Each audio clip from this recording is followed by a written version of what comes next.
Would you like to be Prime Minister? I think it's a very tough job being Prime Minister. Very tough job. I mean, obviously, if the ball came loose from the back of a scrum, which it won't, Might. or of course it'd be a great thing to have a crack at, but it's not going to happen. The human bulldozer who snatched the ball from the back of the Tory scrum is a man of many contradictions. A classical scholar turned popular entertainer, a self-proclaimed liberal one-nation Tory, hand in glove with the hardline Brexiteers. There's a spectrum of opinion about him. One is that he will be the most unsafe pair of hands ever to open a prime ministerial red box. And at the other end, people think here is a man of brilliance and flair who can suddenly, like an alchemist, turn the base metal of Brexit to something shiny and remarkable. So who is the real Boris Johnson? What makes him tick? And what kind of fist will he make of the job he has craved since he was a boy? This is Boris Johnson, age 5, paddling his own canoe. He grew up the eldest of 4 children in the hugely competitive Johnson family. He knows that life is a competition and he always wants to be top. Whenever anyone asked him what he wanted to be, he would answer world king. That is true. He painted this self-portrait at the age of 12 and downgraded his ambition to becoming British Prime Minister. He was off to Eton, where he became a star of the school plays and discovered he could make people laugh. Do you think that you learnt something for later life from acting in plays at Eton, that you could actually get more laughs by looking as if you don't know your lines than actually remembering them? Well, I certainly think that as a general tactic in life, if that's what you're driving at, it is often useful to give the slight impression that you are deliberately pretending not to know what is going on. Because the reality may be that you don't know what is going on, but people won't be able to tell the difference. This is why he's dementing for other politicians, because they're all, to an extent, playing a part assigned to them by the party. You know, you have to be loyal, you have to be a good Tory. Boris has realised quite early on that he would go further if he broke all those rules, and people would love him even more. At Oxford, he managed to be elected President of the Union, the training ground for future Prime Ministers, by disguising his true Tory colours. I declare the motion overwhelmingly carried, and I close the House at 12:18 a.m. Hello, good afternoon. I'm John Mayer. Welcome to my virtual Jericho. Very special afternoon today. We've got one of the documentary greats, Michael Cockerell. We're going to talk about Boris. We're going to talk about Alan Clark. We're going to talk other politicians over the next hour. Michael, what was filming Boris like? No, it was extraordinary. I mean, it was like having quicksilver in your hands, and you think you've got it, and then it would suddenly slip through your fingers and reform again. I mean, I remember asking him one question.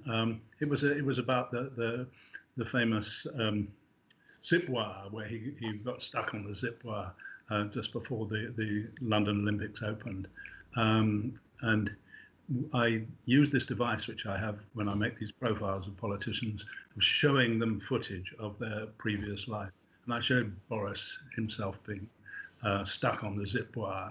And he'd say, "Get me a ladder, get me out of here." And he said, "What I've got to tell you, Michael, is that is much more painful than it may look, being stuck on the zip wire." I said, "Oh, really? Why is that?"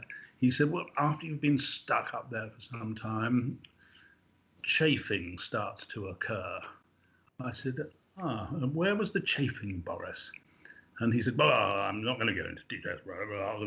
I said, "Well, in your book, you said there was chafing in the groin area." "Oh, did I? Oh, well, if I said that, it must be right. I mean, I never remember what I write." So he can't even recognize what he says himself, and often challenges you when you know you've heard it from his own lips. I actually thought at one stage a book about Boris called Chafing in the Groin Area might be a good title. You and Harry Mount. Now, how did that film come about? How did that film? Well, I wanted, for a long time, I wanted to make a film about Boris Johnson because I could see, the film was called and that went out in, 2013. It was called Boris Johnson, The Irresistible Rise. I could see that he wanted desperately to be Prime Minister more than anything in the world. And there were certain attributes he had would make him very attractive as a candidate for the Tory leadership, for especially the old and the right-wing part of the Tory party. So all he had to do was try and make himself more acceptable to the more liberal part of the Tory party, which he was able to do in a way because he was funny. He could make people laugh. Ken Livingstone said when Ken Livingstone was Mayor of London and Boris challenged him for Mayor of London, and Ken Livingstone said, he makes people laugh, he makes them feel happy, and that makes a very formidable opponent. And I think that was one of the things he did.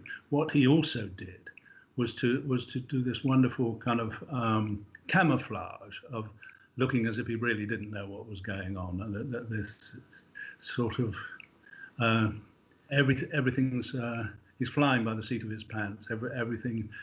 Oh God! A friend of mine went to interview him, and he went to Boris's house, and Boris was going to take a train from King's Cross, and my friend was going to do the interview on the train, and Boris was in the house getting his papers together, getting everything ready to go, and he goes and walks out of the house, and then he realizes he hasn't got his trousers on, and then he goes to King's Cross, and when they get to King's Cross, he said, "Oh, great crumbs! It's Liverpool Street we should be at," and it's just he can be a total shambles. But if it's something that is directly in his interest, he will be booted and suited and ready to go. So is it a carapace or is it real, the bumbler? He uses, as you saw in that clip of the interview about whether he really knows what's going on. I think he's a clever actor. He has a very good sense of humour as a public speaker, and he knows that playing the fool works quite well. But whether playing the fool is one of the essential ingredients for being Prime Minister is another matter. What were the negotiations like? What did he rule out of order and in order? Negotiations were classic Boris. I sent him a handwritten letter to his home address, which I had, and didn't hear anything for 6 weeks. And I talked to his then spin doctor. He said, "Oh, I don't know anything about it." And Boris hadn't told his spin doctor that I wanted to make a film about him. And it took a few weeks after that before they decided that maybe they would agree to it. It was good once he had decided. It meant that Rachel Johnson was allowed to appear as well, because he had forbidden her from ever talking about him, because she had appeared once before in an ITV program about the Bullingdon Club, and Boris had rung her in a great rage. And at first, Rachel, when I rang her, she said, "No, I'm not going to be doing that because I don't just want to be known as Boris's sister." And I said, "Well, you are Boris's sister." No. I mean, what's in it for me, Michael?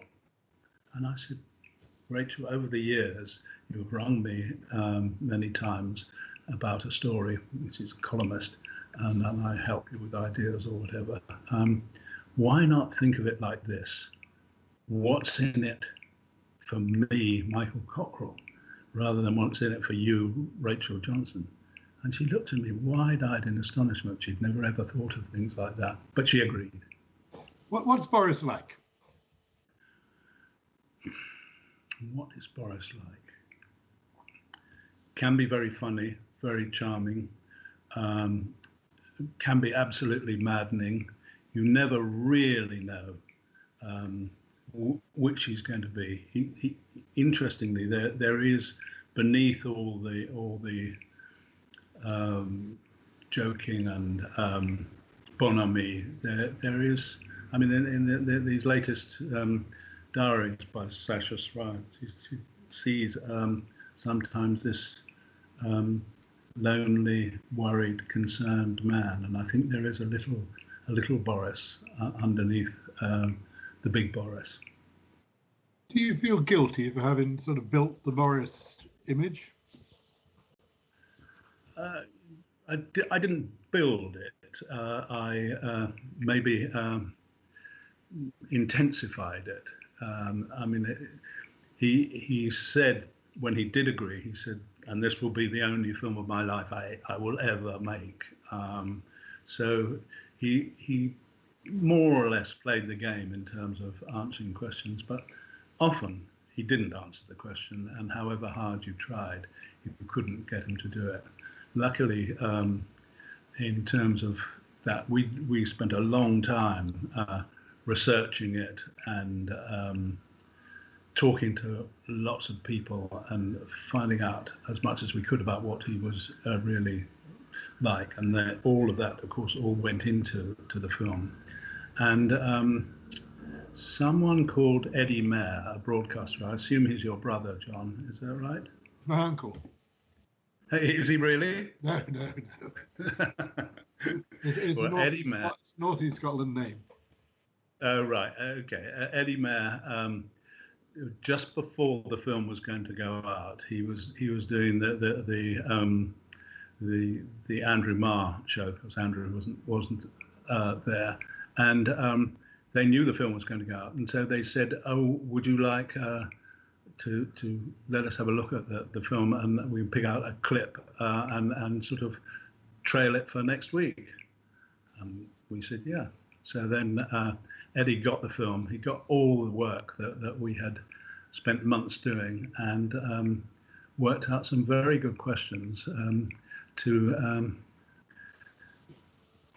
destabilize Boris. And Boris had no real idea when he came on the program that he was going to be asked like that. And I didn't know that he was going to be asked these questions.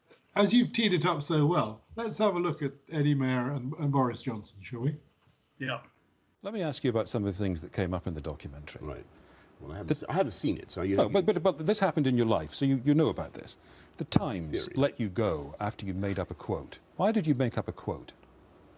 Well, this again, you know, these are big terms for what happened. Well, I can tell you the whole thing. I mean, I think you sure our viewers wouldn't want to hear more about well, housing? If you don't want to talk about the made-up quote, let me talk about something. It was a long and lamentable story. Okay, but you made a quote up. Well, what happened was that I ascribed events that were supposed to have taken place before the death of Piers Gaveston to events that actually took place after the death of Piers Gaveston. You made something up. Let me ask you about another little... I mean, I mildly sandpapered something somebody Let me ask said, you about a yes, barefaced lie. Very lie, embarrassing. I'm very sorry about it. Let me ask you about a barefaced lie. When you were in Michael Howard's team, you denied to him you were having an affair. It turned out you were. And he sacked you for that. Why did you lie to your party? Well, I mean, again, with great respect, on that, I never had any conversation with Michael Howard about that matter, and, you know, I don't... You did lie to him. Well, you know, I don't propose to go into all that again. I don't blame you. No, well, why should I? I mean, I've been through, you know, that question a lot with the. Okay. Watch the documentary. Okay. Why don't we talk about something else? The programme also includes. Well, this is about your integrity. Okay. The programme includes your reaction as you listen to a phone call, in which your friend Darius Guppy asks you to supply the address of a journalist. Yes. So that he can have him physically assaulted. The words beaten up and broken ribs are said to you. And you, having heard that, you tell your friend, Darius Guppy, you will supply the address.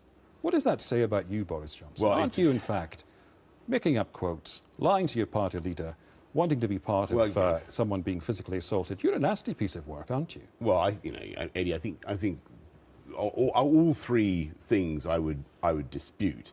Well, you don't factually dispute them. Well, I do, and I could, if we had a long time, which we don't, I could explain that I think all three interpretations you're putting on those things aren't wholly fair. And certainly the final thing which you raise, which is the case of my old friend Darius. Yes, it was certainly true that he was in a bit of a state, and I did humour him in a long phone conversation, from which absolutely nothing eventuated. Michael, how do you think Boris felt about that interview? Oh, I think he thought he'd been done over. Certainly that's what his father said publicly. He wasn't expecting that. I think he was told it would only be a very short interview about the budget that was coming up that following week, and something of his work as Mayor of London. So I think he was regally done over. I was actually there at the Andrew Marr show that day with some students, and he didn't stay for breakfast, which people don't surprise me. He went straight out. Mm. Did Eddie Mair do a good job there? Oh, he had all these questions, which are the follow-on from the stuff that we'd done in the film. So it was all his work was done to a large extent for him, but his comebacks were brilliant. You're a nasty piece of work, aren't you? All that kind of stuff. He managed to set it up for him, Eddie Mair, to say that. It's one of the great broadcast interviews, isn't it? The Eddie Mair Boris Johnson. It is indeed, yeah. Up there with Paxton and 14 times. And is Boris a nasty piece of work?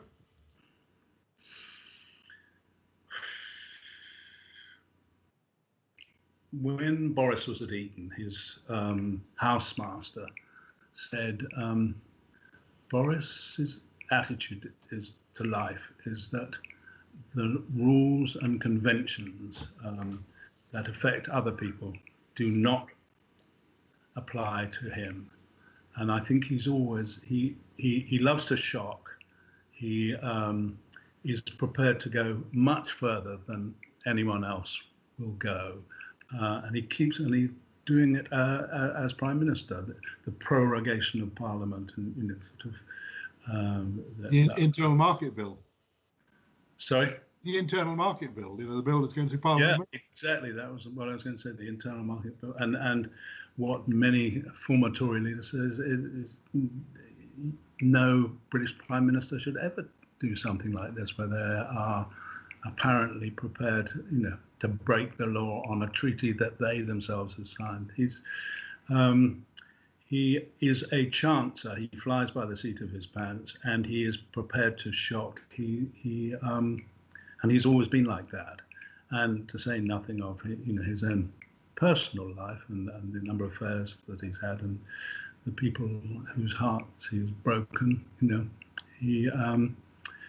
He's an extraordinary force of nature, but nature can be malign as well. Now, we had Andrew Graham, who was former Master of Balliol, last week, and he said that Boris has actually stitched up not just one previous master, but two previous masters of Balliol.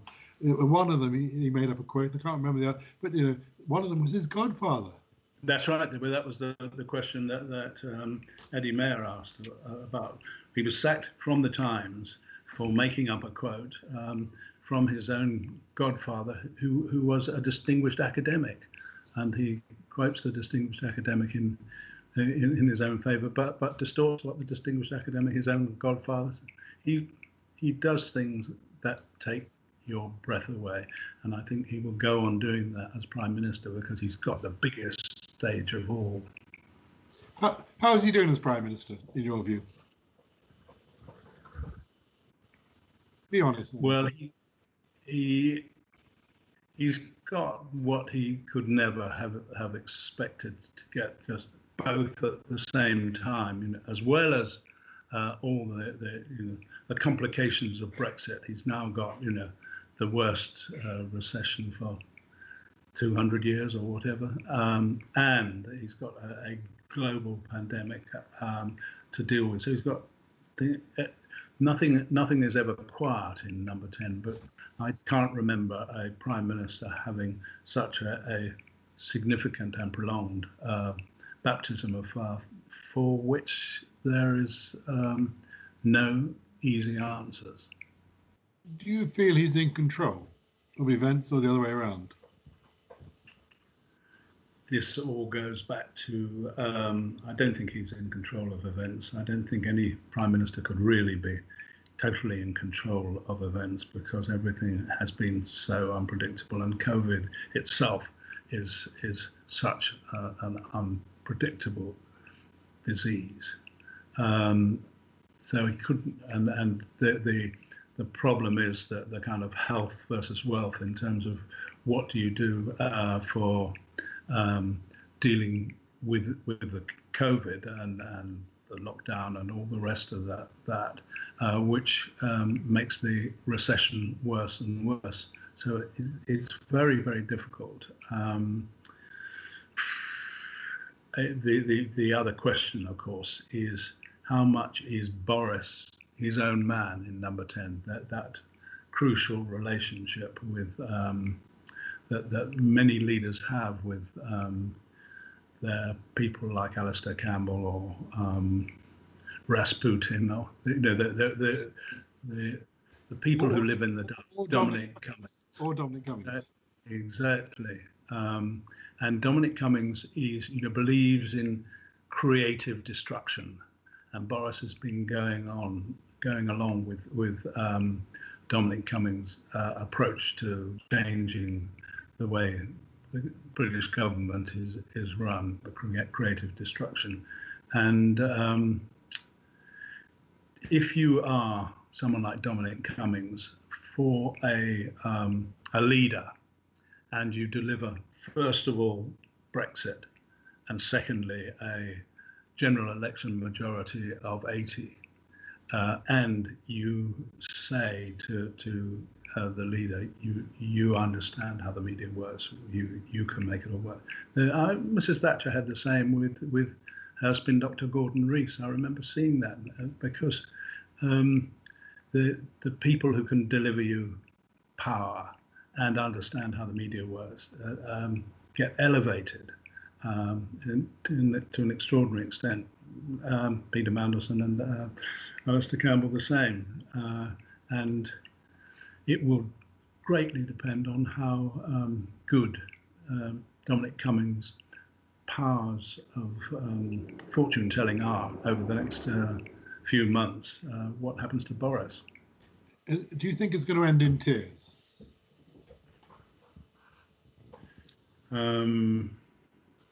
I was going to quote, or you're saving that for later on, I think, what Nicholas Soames said, Winston Churchill's grandson, so I'll leave that for later. I think it will end messily, and I think tears will be shed, because it's such a difficult range of problems that he has to face.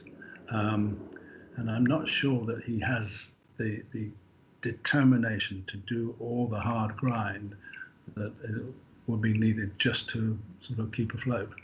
So, somebody said that Boris enjoyed the idea of wanting to be Prime Minister, and then having been Prime Minister, it's the bit in the middle he doesn't like because it's too much hard work. Is that on? I think he certainly found that a bit, and he was very surprised how things keep coming at you all the time. And then, of course, he caught COVID as well and was fantastically ill. He said it was 50-50 whether he would pull through. I'm not sure he could necessarily know that, but he was certainly very, very ill. And for some time afterwards, he was not his bright and breezy self. And we know that COVID, especially in, if I'm allowed to say, middle-aged men who are overweight, can have a lasting effect on them in terms of tiredness and all that. I'm not sure he's quite the man he was before he took COVID. In many ways, he's not got his bojo back, really. No, I think that's right. And he, in the House of Commons yesterday, or this morning, Prime Minister's questions, he wasn't up against Keir Starmer, who's isolating because of COVID and potential COVID in the household. So he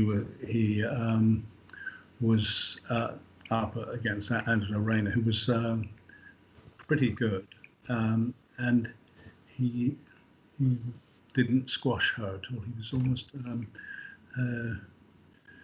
deliberately courteous to her, but he seemed not very sure of his ground. I mean, Keir Starmer's making mincemeat of him, isn't he? In clinical forensic questioning is just, Boris doesn't read to the bottom of a document, does he? Yes, and Keir Starmer doesn't let him get away with it. All Keir Starmer's practices as a prosecutor and a QC and everything like that, he is, as you rightly say, forensic, and Boris has not been used to this from someone like Jeremy Corbyn. Jeremy Corbyn is the absolute opposite of forensic. Now, Boris, of course, wrote a book about Churchill, a massive tome, which I'm sure you've read. Is Boris a new Churchill? Well, Boris's book about Churchill was a very interesting one because it spent a lot of the time detailing how Churchill had modelled his career on that of Boris Johnson. That he Churchill was a journalist who then became an MP and a Tory minister and so on. And the similarities that when you read the book are no coincidence. That's the way Boris wrote it. But will history see Boris as Churchill de nos jours? Totally depends what happens. They certainly won't if the recession goes on. If we have an economy that crashes, certainly won't if COVID goes on. The second spike goes on, and we have a kind of lockdown longer even than the one we've had before. His future is in his hands, but as you rightly say, he doesn't have control of any of these things. So it will be partly what he does, but partly how it plays out in ways that he has no control over. I mean, you said earlier on that it would end messily. Give us a time scale when it might end. I'm a reporter, not a fortune teller.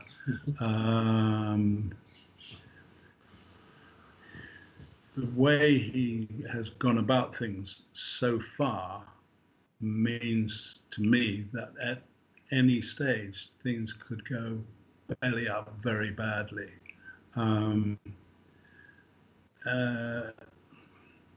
There are so many things that could throw him off course. So I think I think when I made the film about Boris, what a role, I said if he were to become Prime Minister, then the British public should fasten their safety belts, and that is exactly what they need to do now, because they've got these appalling problems, crises that Boris has to deal with, and a Prime Minister who does not do things by the book. Yes, I've got money in him going by Christmas, by the way. I just think things will happen and he'll go. That's enough, Boris. Well, if you say that, John, it is reported that Dominic Cummings' father-in-law, a lovely man called Sir Humphrey Wakely, he said that he thought that Boris would stand down by Christmas. Now, I think he has denied saying that, but who knows? Now, that's enough Boris Ed for the moment. Let's move on to another Tory character, Alan Clark, whom you and David Pearson made a film about many years ago. Tell us a little bit about the story of how that film came about. Thanks.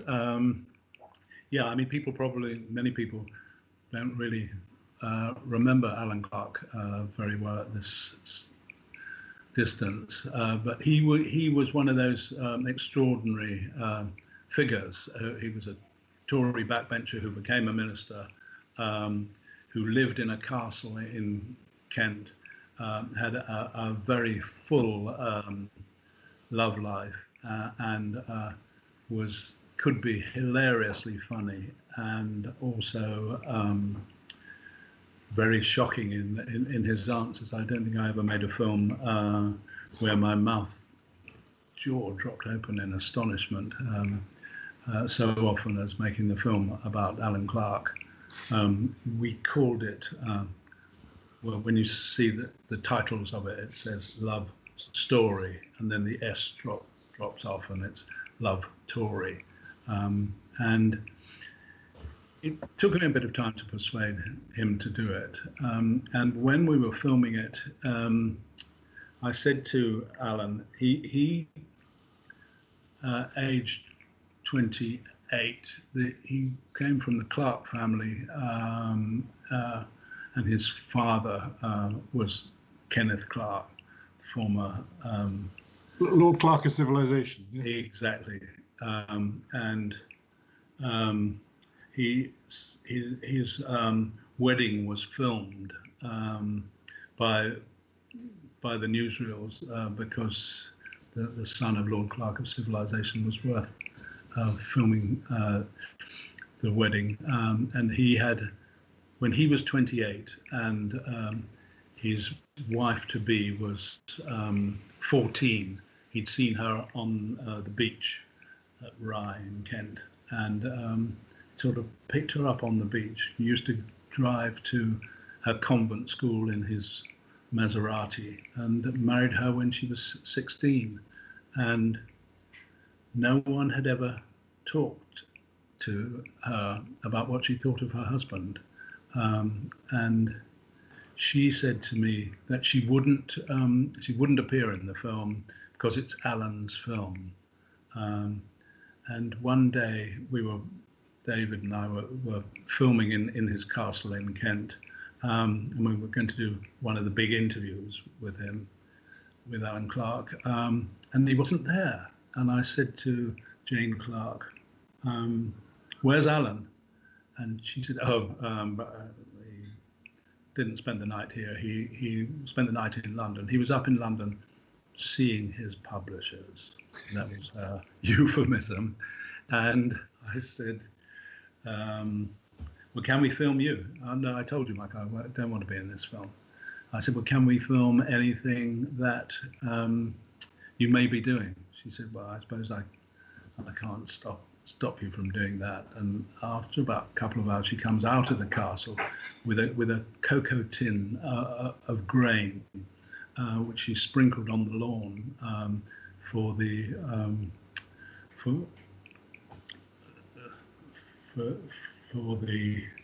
what's the word? Peacocks. The peacocks. That's the word I'm looking for the peacocks to eat. And she said, you know, these peacocks, they're terrible figures. Because we keep. Alan has a collection of vintage cars which he keeps highly polished, and the peacocks see a reflection of their tail feathers in the cars, and they fly at them with their beaks. And so all our cars are covered with blood and feathers. If ever anyone asks me, I make a joke about it and say that we've driven through a charity cycle race. So I could see that she had a good sense. As you've teed it up so well, let's have a little extract from that, which is the interview she did do with you. Let's have a look at Love Tory. The upper-class Tory with cruel good looks has kept diaries since his unconventional marriage to Jane began.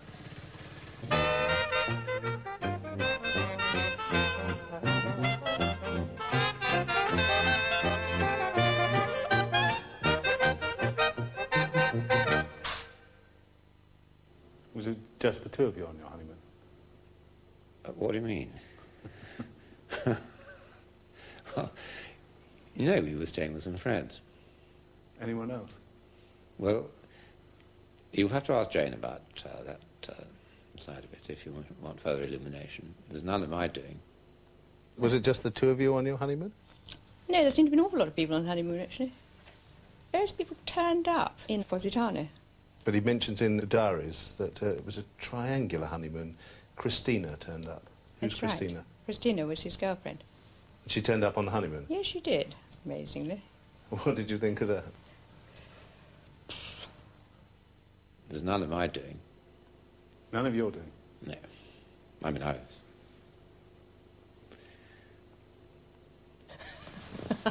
But actually, she was nice. I have to say, she was the nicest one. The other have been pretty good rubbish since, but Christina was lovely. I liked her. We could have had a sort of Buñuel situation, you know, and sort of done away with him. I mean... Were you tempted? I have been plenty since.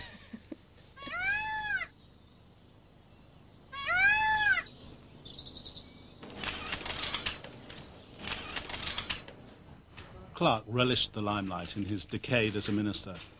He was that rare phenomenon, a product of the establishment, who was not enthralled to its conventions.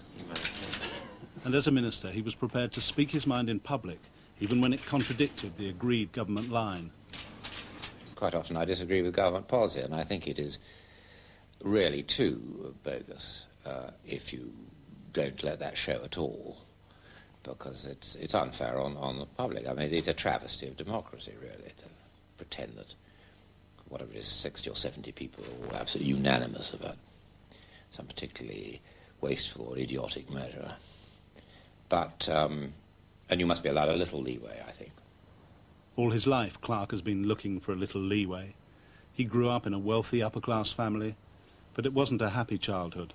He saw more of his family's many servants than he did of his father and mother. Clark was sent to Eton during the Second World War, but he hated his time there, although he claims that as a grounding for life at the top in the Tory party, his experience at Eton was uniquely valuable. Yes, excellent. Why? Well, very brutal, and you learn early on about deceit and cruelty. They are essential components of politics, indeed of adult life, I suspect. The enjoyment of the pain of others, that's a very familiar element in politics. You know, the sound of the tumbrils, a few people are getting in trouble or going to be sacked or in scrapes or bad performance or losing their ratings, and everybody enjoys that. Just like Boris, really, isn't he, Michael? Went to Eton, philanderer. They have a lot in common, and that desire to shock and not to go along with the consensus. Yeah, the criterion I normally have for the films I do are: have they been at or near the top in British politics? Are they prepared to speak with a certain amount of candour? Do they have a what Dennis Healey called a hinterland, an existence beyond politics? And both Boris and Alan Clark fulfilled those criteria. In Alan Clark's diaries, there's virtually no mention of Boris. I don't think they knew each other very well at that time, partly because Boris himself was out of the country as a Brussels correspondent for the Daily Telegraph. Didn't mention him at Eton. He didn't register with him at Eton. Sorry? He didn't mention him at Eton. He hadn't come across him there. Oh no, Alan is about 30 years older than I was, about 30 years older than Boris. What was Alan Clark like? It's interesting what Alan Clark was saying about Eton and the feeling of cruelty and brutality that was. He said that was the way his mother treated him, and never got that feeling of cruelty until he sat in meetings of Mrs. Thatcher's cabinet, although that cruelty did not apply to Alan. Somehow Mrs. Thatcher rather liked Alan's behaviour, even his flirting. I mean, these people are psychologically damaged, aren't they? I mean, when you look at them, Well, yeah, I mean, poor old Boris, his mother, who was the absolute opposite of Alan Clark's mother, wonderful woman, a painter, but she had a nervous breakdown, and for some time, as Boris grew up, his mother wasn't there. These people do have complicated emotional lives. What was Alan Clark like to deal with? Alan was outrageous to deal with. He just, David Pearson, the producer, very good, wonderful producer who always gets wonderful shots. We wanted to film Alan Clark in one of his cars on a F1 racetrack, and he agreed to do it. So he went round twice, but you need him to go around about 10 times to get all the different shots, because they just whiz past. But after 2, he just said, "Right, that's it, I'm off." And poor David, he was all set up for an hour of filming, and we got about 2 minutes, and then he went off. And in the same way as he wasn't there for the interview that he was meant to be doing. And it was interesting, the interview he was meant to be doing. When Jane told me the story about the peacocks, David and I started talking to her and suggested to her that Alan had certain peacock-like qualities, and she just stopped and leant against a well in the middle of the garden and just talked, almost as if into the middle distance, about what Alan was like. He is an SH1T, but I do love him. At one stage, she said, I was so angry with him, I picked up an axe and threw it at him, and as it was whirling through the air, I hoped it would cleave his skull in two, but it missed and crashed into the wall behind, and I'm sort of glad that it had missed. Why did she tolerate him and his many dalliances, as indeed did Marina Wheeler?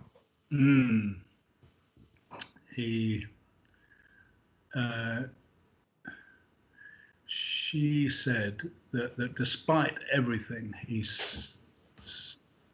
still loved him, that he made her laugh. She'd never met another man in whose company she was so unhappy. She was so happy. And she said, he says to me, "Why can't you be like the French? French politicians have mistresses." And she says, "I am not French." It was one of those ones, and many of the people who, when they saw the film, especially women when they saw the film, who said, "How can she put up and being his doormat and with his dalliances?" But I think when they were together, they could be happy, but he led her a very merry dance. David Pearson told me the story about the viewing of the film, where Alan turned up, saw the film, and he David thought, oh dear, he's going to object to everything in this. And then there was a very long silence. And he went off and scribbled some things on a piece of paper. And you thought, oh God, we're here for hours. And he came back, he looked at the two of you and said, fine. That was it. That was his approval. Is that as you remember it? That's the bare bones of it. It was strange because we showed in the whole film. We said you don't have any editorial rights on it, but we're going to be showing it to the press tomorrow, and they'll be asking you questions. So it'd be better that you've seen it than not. But you can't change anything. And so when the film got to the end, there was total silence because we knew it had to be Alan who talked first. And we sat there for 7 minutes. 7 minutes. And then he said, have you got pen and paper? And exactly as David said, we thought he was sort of drafting it for his lawyer. But he then said, Jane was the hero of that. Jane's the hero of that film. She never said any of that to me. So he heard for the first time what his wife really thought of him. And he said, it's been like watching yourself naked on the screen for 60 minutes.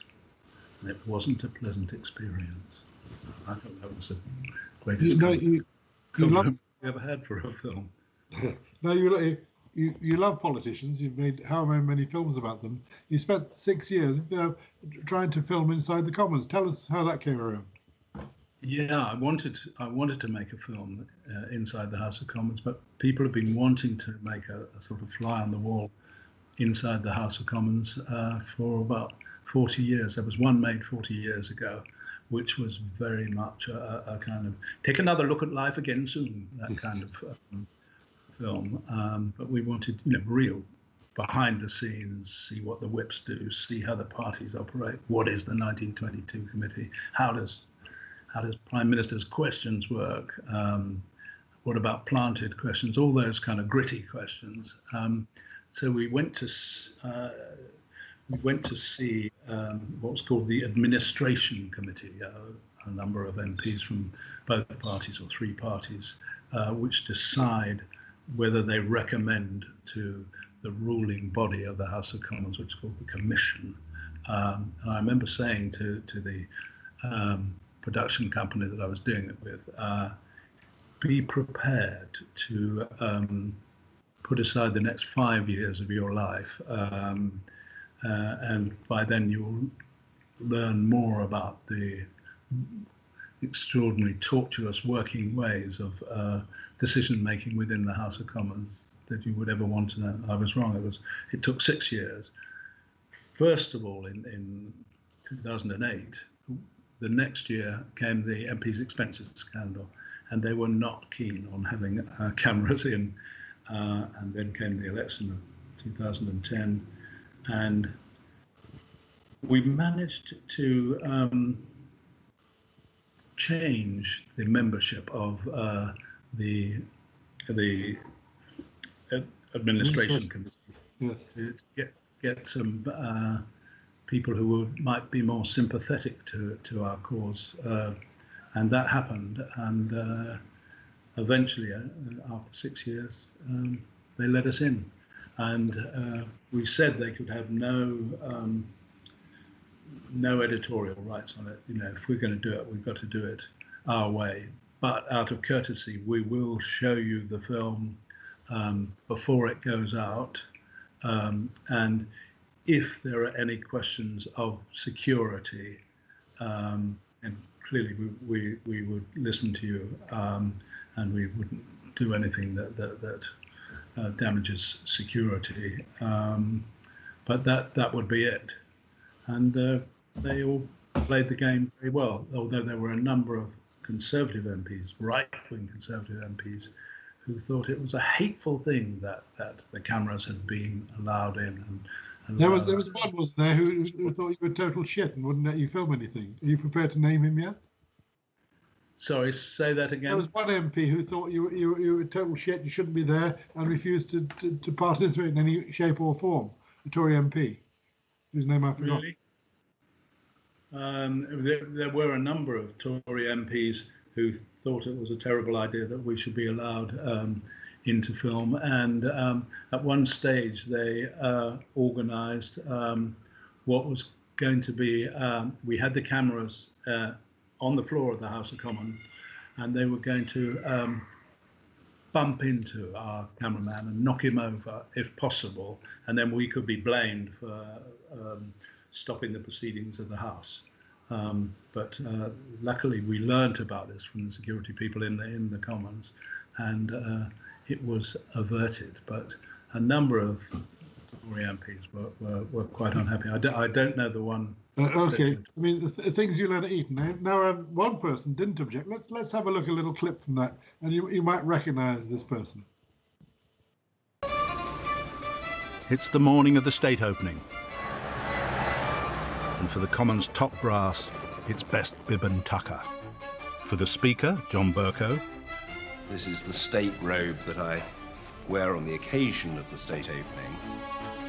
The Sergeant-at-Arms, Lawrence Ward, who's in charge of security. The frillies, the jabot and the cuffs, I will wear when there is a head of state that visits. The Clerk of the House, Sir Robert Rogers. There we are, all done. And the Principal Doorkeeper, Robin Fell. Well, that's the Police Long Service Medal, that's the Order of St John, and that's the Order of the British Empire. Might have been excited on my first 2 or 3, but don't get excited now. Mildly apprehensive.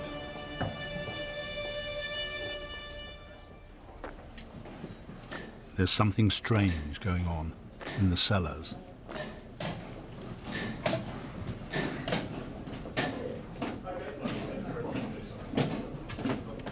The yeomen of the guard are tapping the floor in their ritual search for barrels of gunpowder. It's quite good, isn't it? I find that quite moving. It goes back to Guy Fawkes. It's more ceremonial now. We'll go marching through.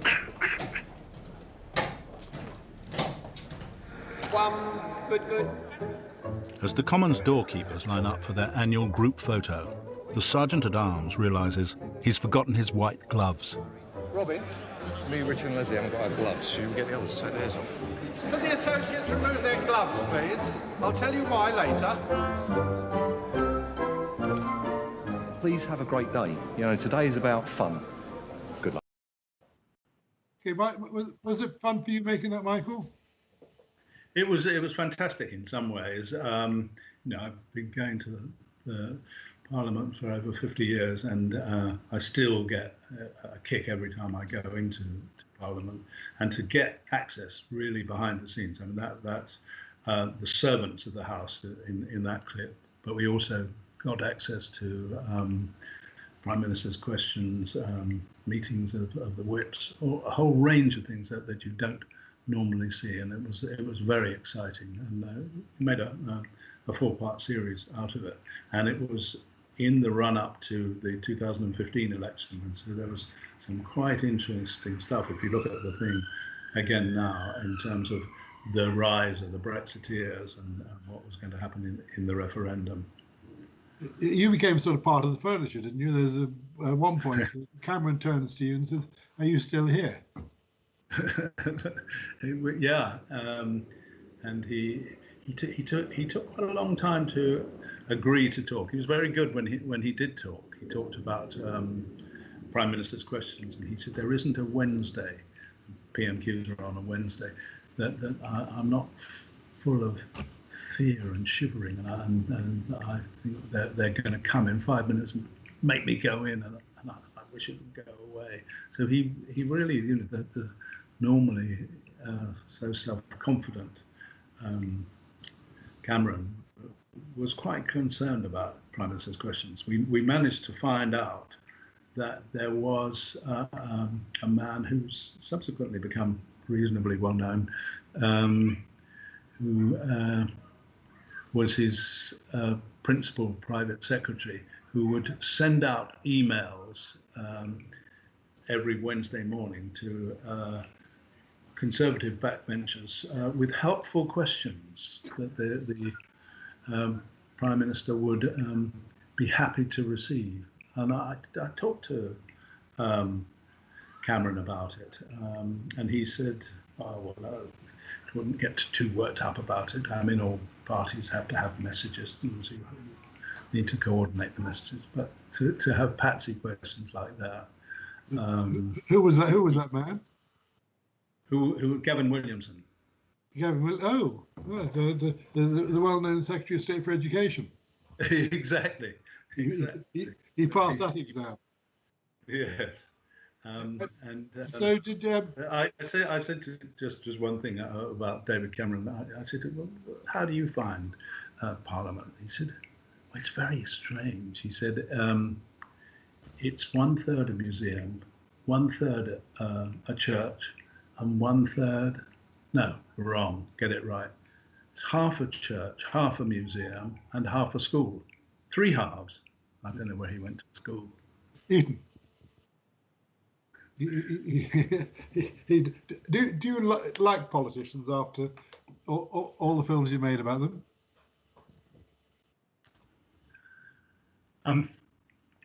I'm fascinated by how politics works. I'm fascinated, by both the continuation of history going right the way back, centuries. In the House of Commons or in the parliamentary estate, there's a place called New Palace Yard, and that's because it wasn't the old palace of William the Conqueror. It was the new palace of William Rufus 900 years ago, but it's still called New Palace Yard. It's a really weird and wonderful place, and strange things happen around every corner. It has as many as 16 different outlets for food and drink, and it has 10,000 pass holders. It's like its own village, with its own hairdresser, lots of people who are special advisors and parliamentary staff and so on. It never stops, but it's also overrun in parts of it by mice and rats, and the much of the building and the fabric of the building is actually falling down. So it's a very strange thing that we've got there. Are you a frustrated politician, and if you had become one, which party would you have stood for? I'm not a frustrated politician. I think, from my experience, I would know a little bit about how to do the job of a politician. But I think it's, for me, most politicians spend much of their time putting the gloss on what they're doing, polishing their image. And I like to think that I spend my time scraping the gloss off, and I prefer to do that. In terms of which party I would be, that is such a secret that when I go in to vote in a general election, I don't even look to see where I'm putting my cross. Now you're 80, Michael, believe it or believe it not, which is or maybe you're 81 now. Which is no, don't make me older. I was 80 last week. Your favourite film of the ones you've made? The ones I've made, gosh, I think I love the Alan Clark film. I quite liked the Boris film. I quite liked the Enoch Powell film, because he said to me, I make it a rule when I make a big speech. I said to him, I heard that you always like to make a speech on a full bladder. He said, exactly. If you're going to make a speech, you do nothing to decrease the tension. If anything, you seek to increase the tension. And David Cameron said to me that was his favourite of my film, and he'd taken that tip, and he always makes a speech on a full bladder. Okay, we're going to end now. Let's talking about full bladders. We're back to Boris. Another clip from your magnificent film on Boris. Boris the movie, the man who made Boris. Perhaps you'd like to tee up this clip and thank you very much. This is the end. Yeah, thank you. I've enjoyed this very much. On the day that Boris eventually became Prime Minister, I made another film about him, and it looked forward to a bit to what he would be like as Prime Minister, and you can take it probably from there. I think that sets it up. Okay, thank you very much. Over to Boris. Thank you. Do you have any doubts about your ability to fulfil the role of Prime Minister? I think people who don't have doubts or anxieties about their ability to do things probably have something slightly terrifyingly awry. We all have worries and insecurities, but I think I've done it. I think we've done a pretty good job so far in City Hall, and that's what I want to continue to do. Boris has a vision for the country, and this energy and this optimism which the British people are longing to feel, because he believes in the future. He is an optimist, and an optimist, it's catching. It's like a smile, it's catching. You share it like a cold. You look at it and you smile too. He's not fazed by difficult. In fact, I think the harder the challenge, the more we'll get out of him as Prime Minister Boris. My biggest single worry perhaps about Boris Johnson is that he seems to me to be a politician who has inhaled his own legend before he's created it. He's shown levels of personal and political narcissism which do worry me. And it's as if he believes in his own myth. My own feeling veers towards the anxiety end of the spectrum. I hope I'm wrong, but it certainly does veer towards the anxiety end of the spectrum, because you cannot busk being Prime Minister. I texted him last weekend, and I said to him, when Churchill became Prime Minister, on the day he became Prime Minister, he went back to his flat where he met my grandmother and his children, and they drank a bottle of champagne. And he proposed a toast, which I quoted to Boris, of here's to not buggering it up.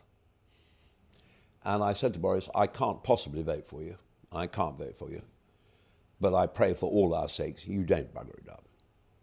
And that is my hope for Boris. And your fear? My fear is that he could bugger it up.